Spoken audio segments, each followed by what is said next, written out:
जय माता दी। कुंडलियाँ कई प्रकार से बनाई जाती है।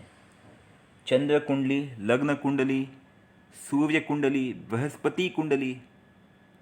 लेकिन उत्तर भारत में आप अक्सर देखोगे कि लग्न कुंडली व चंद्र कुंडली ही बनाई जाती है। ऐसा क्यों? क्या आपने कभी सोचा है कि लग्न कुंडली व चंद्र कुंडली पे इतना महत्व क्यों दिया जाता है? आप खुद सोचिएगा इस बारे में। सबसे पहले समझिए लग्न कुंडली क्या है। लग्न कुंडली वो है कि जब बृहस्पति जैसे शुभ ग्रह से उत्तर की तरफ जब आपका जन्म होता है, पूरब की तरफ जब आपका जन्म होता है, उस समय क्या डिग्री है, उसका क्या प्रभाव बनता है। चंद्र कुंडली क्या है? चंद्र उस समय किस भाव में बैठा है, वहाँ से चंद्र कुंडली बनती है। अब आपको पता होगा कि चंद्र क्या है? चंद्र मन का कारक है। चंद्र एक जल तत्व राशि है। हलचल बहुत है चंद्र में। चंद्र माता का कारक है। चंद्र का प्रभाव हम पे सबसे ज़्यादा होता है। अब आप पूछोगे कैसे? इसका कारण है, हमसे सबसे करीबी ग्रह कौन सा है? चंद्र। चंद्र पृथ्वी से सबसे नज़दीक है, सबसे ज़्यादा नज़दीक चंद्र है। हाँ, सूर्य आत्मा का कारक है। सूर्य से सबसे ज़्यादा ऊर्जा हमें प्राप्त होती है, लेकिन फिर भी सबसे ज़्यादा नज़दीक कौन सा है ग्रह है? तो बोलेंगे चंद्र। और चंद्र का प्रभाव धरती पे सबसे ज़्यादा पड़ता है। सबसे बेस्ट उदाहरण है हाई टाइड, लो टाइड। समुद्र में जो लाटें आती है, हाई टाइड लो टाइड होती है, उसका कारण कौन है पता है? चंद्र है। और चंद्र सबसे तेज ग्रह भी है, बहुत फास्ट है, बहुत ही क्विक है। ये भी एक कारण है। क्योंकि 30 दिन में चंद्र पूरे धरती के एक चक्कर लगाता है। ये भी एक कारण है कि चंद्र का प्रभाव धरती पे सबसे ज़्यादा है।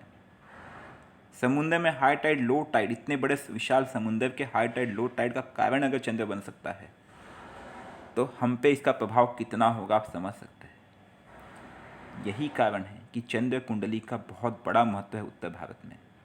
और लग्न आपका वो डिग्री है जब आपने जन्म लिया, तो उसका भी एक बहुत बड़ा महत्व है। अक्सर देखा गया है लग्न कुंडली और चंद्र कुंडली से जब भी रेखांकित रूप से प्रेडिक्शन किया जाता है या कैलकुलेशन किया जाता है, तो रिजल्ट बहुत ही पॉजिटिव होते, सकारात्मक होते हैं।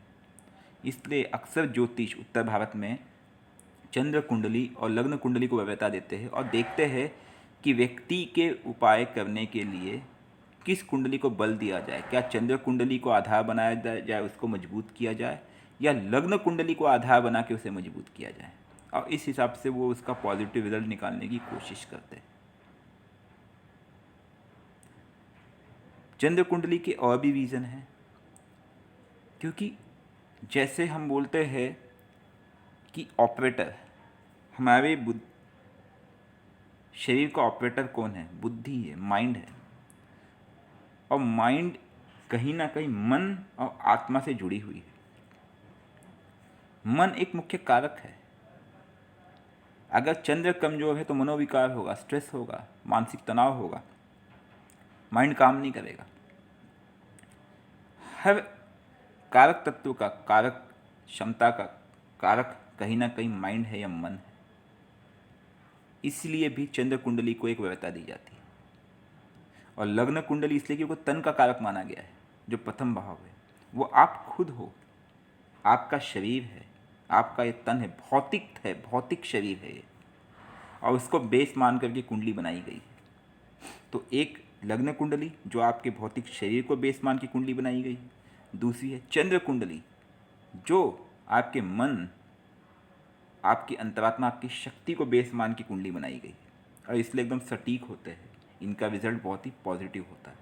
इनसे किया गया उपाय हमेशा पॉजिटिव होता है। इसलिए उत्तर भारत में लग्न कुंडली और चंद्र कुंडली को बहुत ही महत्व दिया गया है।